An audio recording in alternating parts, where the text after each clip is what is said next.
Thank you very much, everybody.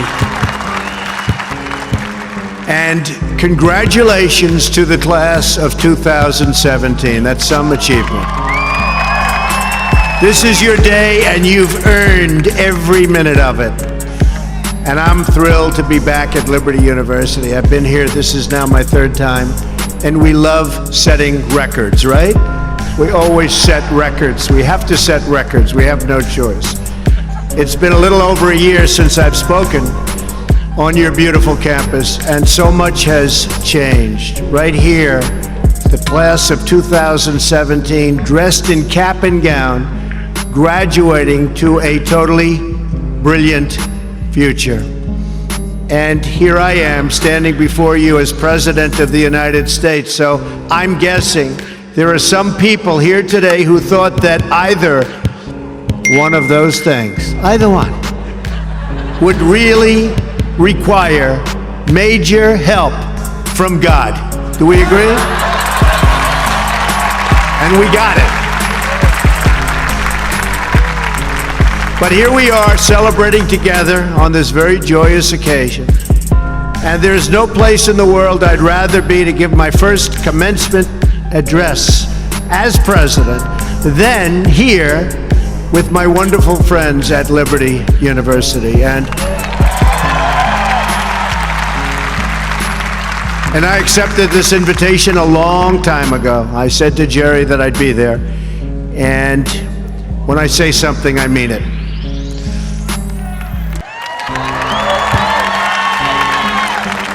I want to thank President Jerry Falwell and his incredible wife, Becky. Say it up, Becky. For their kind words, their steadfast support, and their really wonderful friendship.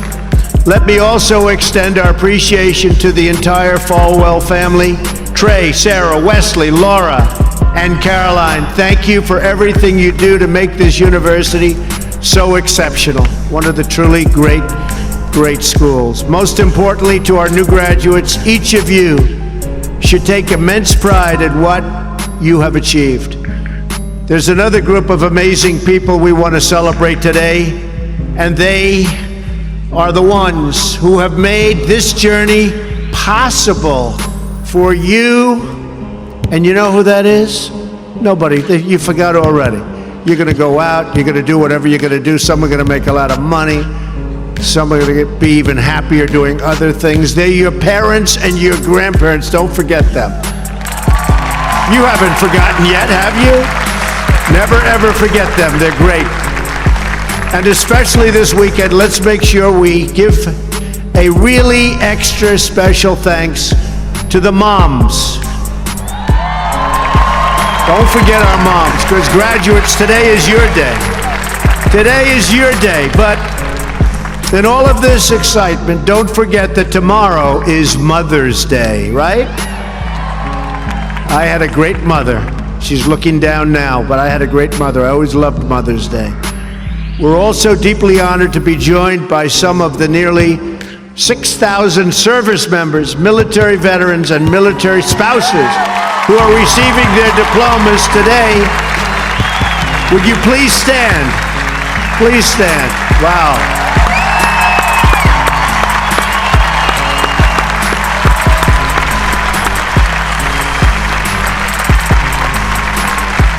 That's great.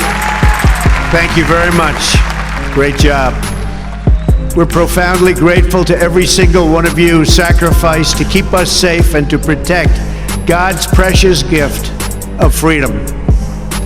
It is truly a testament to this university and to the values that you embrace that your graduating class includes so many patriots who have served our country in uniform. Thank you very much. To the class of 2017, today you end one chapter, but you are about to begin the greatest adventure of your life. Just think for a moment of how blessed you are to be here today at this great university, living in this amazing country, surrounded by people who you love and care about so much. Then ask yourself, with all of those blessings and all of the blessings that you've been given, what will you give back to this country and indeed to the world? What imprint will you leave in the sands of history? What will future Americans say we did in our brief time right here on earth? Did we take risks? Did we dare to defy expectations? Did we challenge accepted wisdom and take on established systems? I think I did, but we all did, and we're all doing it. Or did we just go along with convention, swim downstream so easily with the current, and just give in because it was the easy way, it was the traditional way, or it was the accepted way? Remember this: nothing worth doing ever came easy. Following your convictions means you must be willing to face criticism from those who lack the same courage to do what is right, and they know what is right, but they don't have the courage or the guts or the stamina to take it and to do it. It's called the road less traveled. I know that each of you will be a warrior for the truth, will be a warrior for our country and for your family. I know that each of you will do what is right, not what is the easy way, and that you will be true to yourself and your country and your beliefs. In my short time in Washington, I've seen firsthand how the system is broken. A small group of failed voices who think they know everything and understand everyone want to tell everybody else how to live and what to do and how to think. But you aren't going to let other people tell you what you believe, especially when you know that you're right.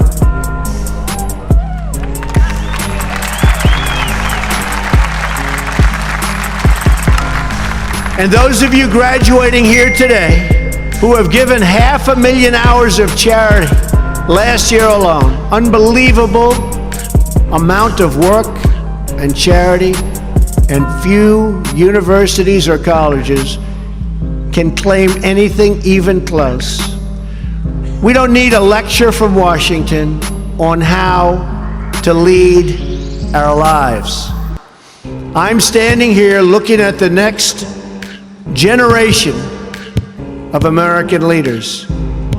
There may very well be a president or two in our midst.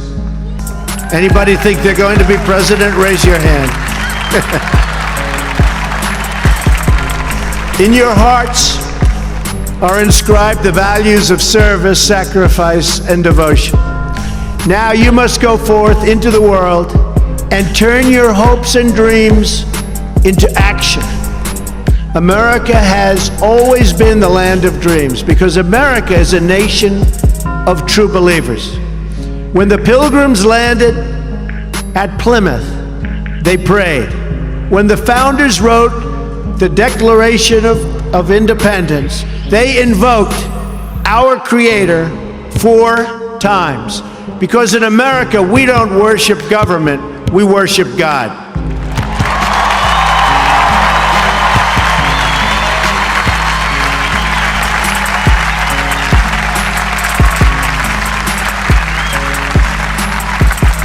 That is why our elected officials put their hands on the Bible and say, "So help me God," as they take the oath of office. It is why our currency proudly declares, "In God we trust." And it's why we proudly proclaim that we are one nation under God every time we say the Pledge of Allegiance.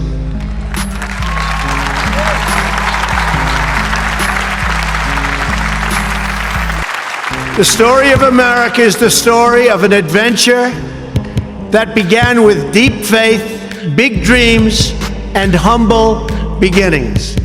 That is also the story of Liberty University. When I think about the visionary founder of this great institution, Reverend Jerry Falwell Sr., I can only imagine how excited he would be if he could see all of this and all of you today, and how proud he would be of his son and of his family. In just 2 days, we will mark the 10th anniversary of Reverend Falwell's passing. And I used to love watching him on television, hearing him preach. He was a very special man. He would be so proud, not just at what you've achieved, but of the young men and women of character that you've all become. And Jerry, I know your dad is looking down on you right now, and he is proud. He is very proud. So, congratulations on a great job, Jerry. Reverend Falwell's life is a testament to the power of faith to change the world. The inspiring legacy that we see all around us in this great stadium. This is a beautiful stadium, and it is packed. I'm so happy about that. I said, how are you going to fill up a place like that? It is packed, Jerry. In this beautiful campus, and in your smiling faces, but it all began with a vision. That vision was of a world-class university for evangelical Christians. And I want to thank you because, boy, did you come out and vote, those of you that are old enough. In other words, your parents. Boy, oh boy, you voted. You voted. No doubt many people told him his vision wasn't possible. And I am sure they continued to say that so long after he started. At the beginning with just 154 students. But the fact is, no one has ever achieved anything significant without a chorus of critics standing on the sidelines explaining why it can't be done. Nothing is easier or more pathetic than being a critic, because they're people that can't get the job done. But the future belongs to the dreamers, not to the critics. The future belongs to the people who follow their heart no matter what the critics say, because they truly believe in their vision. At Liberty, your leaders knew from the very beginning that a strong athletic program would help this campus grow so that this school might transform more lives. That is why a crucial part of Reverend Falwell's vision for making Liberty a world-class institution was having a world-class football team, much like the great teams of Notre Dame. Great school, great place. In fact, Vice President Mike Pence is there today, doing a fabulous job, as he always does.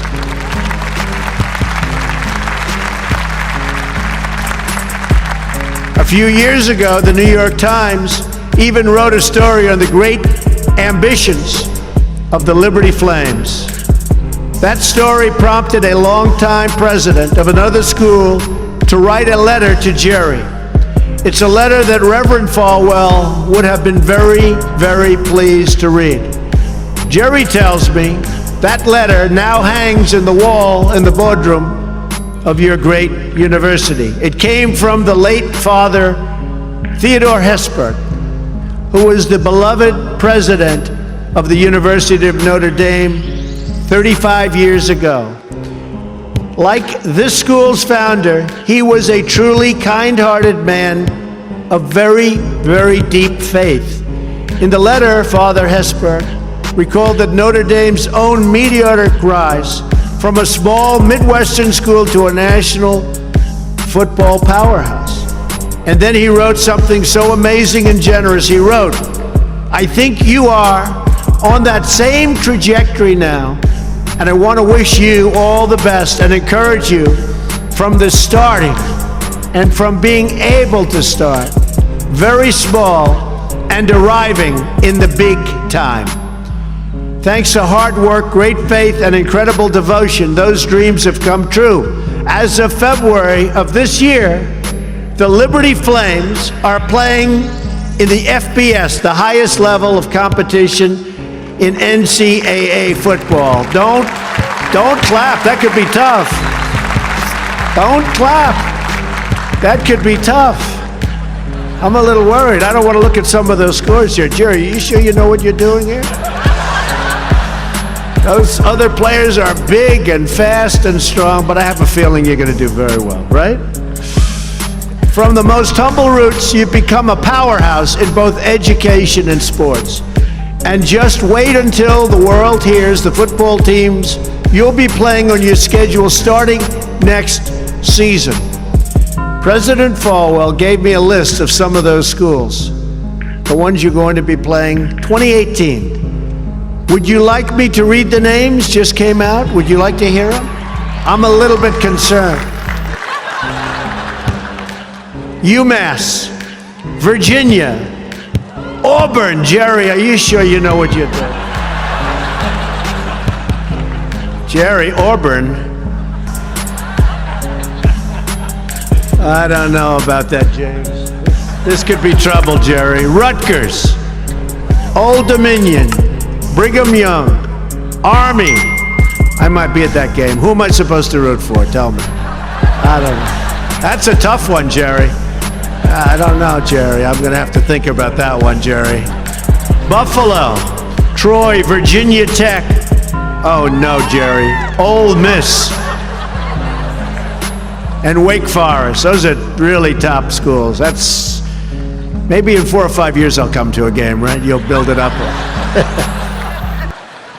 Well, good luck. The success of your athletic program arriving on the big stage should be a reminder to every new graduate of just what you can achieve when you start small, pursue a big vision, and never, ever quit. You never quit.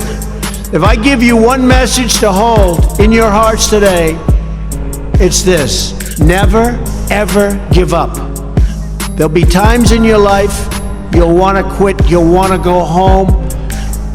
You'll want to go home perhaps to that wonderful mother that's sitting back there watching you and say, Mom, I can't do it.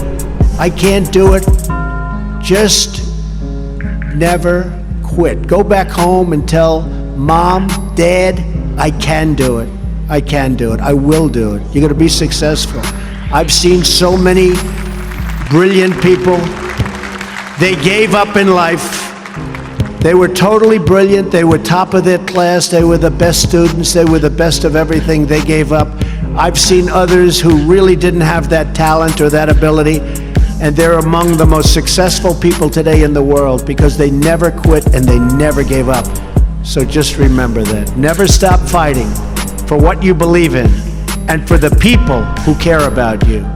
Carry yourself with dignity and pride. Demand the best from yourself and be totally unafraid to challenge entrenched interests and failed power structures. Does that sound familiar, by the way? The more people tell you it's not possible, that it can't be done, the more you should be absolutely determined to prove them wrong. Treat the word impossible as nothing more than motivation. Relish the opportunity to be an outsider. Embrace that label. Being an outsider is fine. Embrace the label, because it's the outsiders who change the world and who make a real and lasting difference. The more that a broken system tells you that you're wrong, the more certain you should be that you must keep pushing ahead. You must keep pushing forward. And always have the courage to be yourself. Most importantly, you have to do what you love. You have to do what you love. I've seen so many people, they're forced through lots of reasons, sometimes including family, to go down a path that they don't want to go down, to go down a path that leads them to something that they don't love, that they don't enjoy. You have to do what you love, or you most likely won't be very successful at it. So do what you love. I want to recognize a friend who is here with us today, who can serve as an inspiration to us all. Someone who doesn't know the meaning of the word quit. Real champion. A true champion. Both on the field, off the field. He's a Hall of Fame quarterback for the Buffalo Bills. Really a good friend of mine, an amazing guy. Jim Kelly. Where's Jim? He's here someplace. Where's Jim? Stand up, Jim. What a great man. Jim Kelly. He was tough.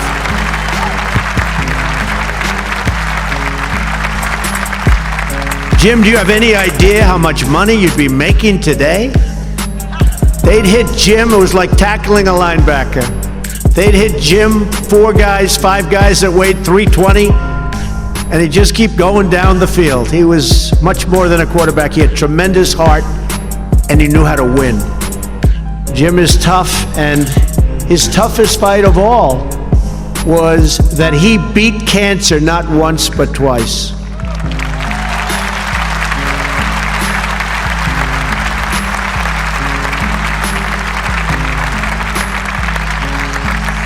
And I saw him and his incredible wife as they were in a very low moment. Jill, very, very low moment. And it was amazing the way they fought. It didn't look good. I would have said, maybe it's not going to happen. But there was always that hope because of Jim and Jim's heart. But I want to just say it's great to have you here today, Jim, and these people are big fans. And if you could get a young version of Jim Kelly, you'll be beating a lot of teams, Jerry. So, interestingly, though, I said, I wonder what Jim's doing here. His daughter, Erin, crosses the goal line to you and today with you. So, Erin, stand up. Where are you, Erin? Where is Erin? Congratulations, Erin. Congratulations. Graduating from Liberty. Great choice. Thank you.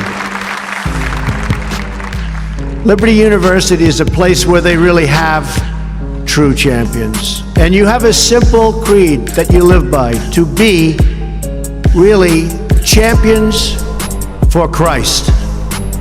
Whether you're called to be a missionary overseas, to shepherd a church, or to be a leader in your community, you are living witness of the gospel message of faith, hope, and love. And I must tell you, I am so proud as your president to have helped you along over the past short period of time. I said I was going to do it, and Jerry, I did it. And a lot of people are very happy with what's taken place, especially last week. We did some very important signings. Right, James? Very important signings. America is better when people put their faith into action. As long as I am your president, no one is ever going to stop you from practicing your faith or from preaching what's in your heart.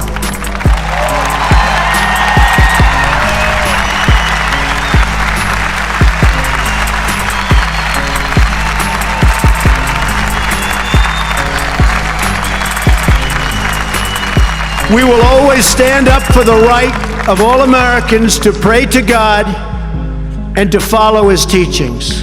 America is beginning a new chapter. Today, each of you begins a new chapter as well. When your story goes from here, it will be defined by your vision, your perseverance, and your grit.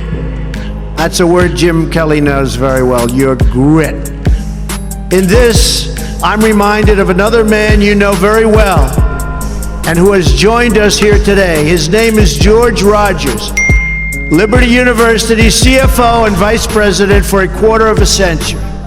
During World War II, George spent 3.5 years as a prisoner of war. He saw many of his fellow soldiers die during the Bataan Death March. He was the victim of starvation and torture as a prisoner of war. When he was finally set free, he weighed just 85 pounds and was told he would not live past the age of 40. Today, George is 98 years old.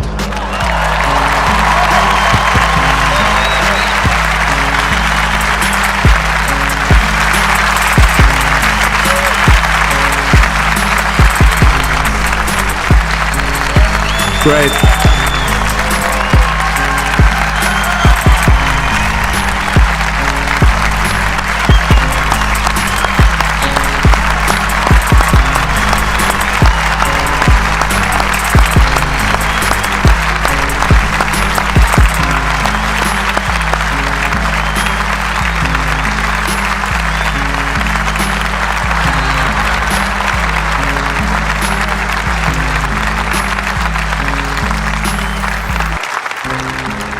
That's so great, George. If anyone ever had reason to quit, to give in to the bitterness and anger that we all face at some point, to lose hope in God's vision for his life, it was indeed George Rogers. But that's not what he did.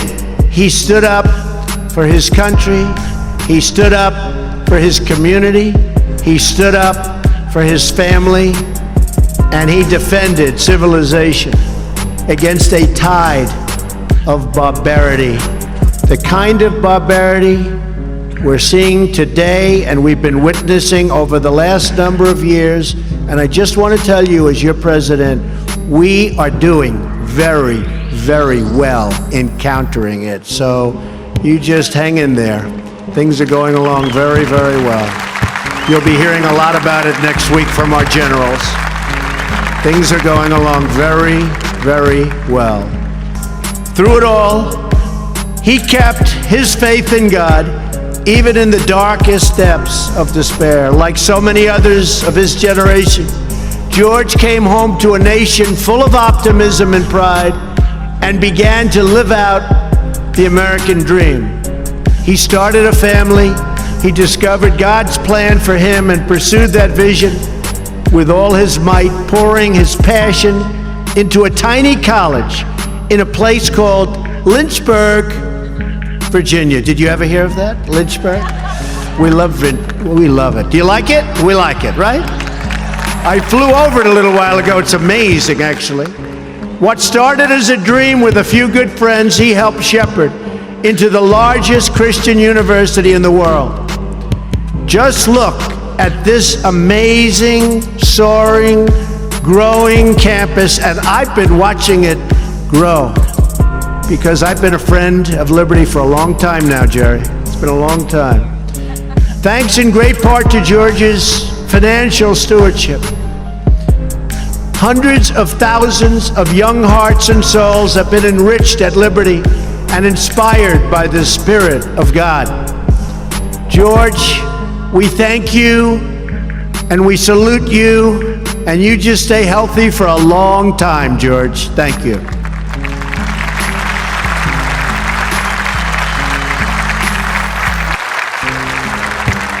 Now it falls on the shoulders of each of you here today to protect the freedom that patriots like George earned with their incredible sacrifice. Fortunately, you have been equipped with the tools from your time right here on this campus to make the right decisions and to serve God, family, and country. As you build good lives, you will also be rebuilding our nation. You'll be leaders in your communities, stewards of great institutions, and defenders of liberty. And you will be great mothers and fathers and grandmothers and grandfathers, loving friends and loving family members. You will build a future where we have the courage to chase our dreams no matter what the cynics and the doubters have to say. You will have the confidence to speak the hopes in your hearts and to express the love that stirs your souls.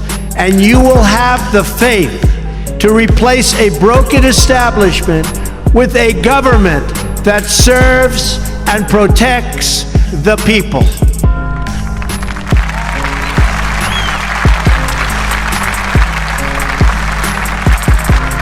We must always remember that we share one home and one glorious destiny.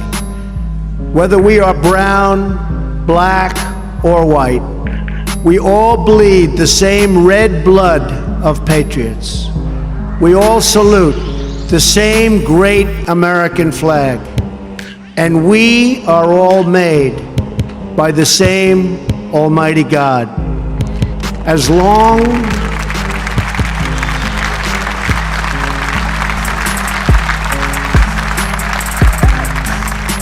as you remember what you have learned here at Liberty, as long as you have pride in your beliefs, courage in your convictions, and faith in your God, then you will not fail.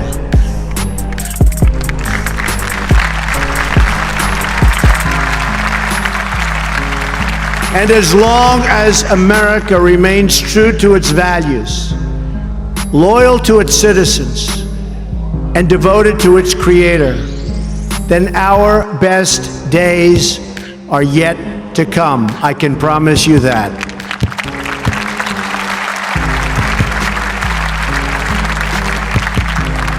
This has been an exceptional morning. It's been a great honor for me, and I want to thank you, the students.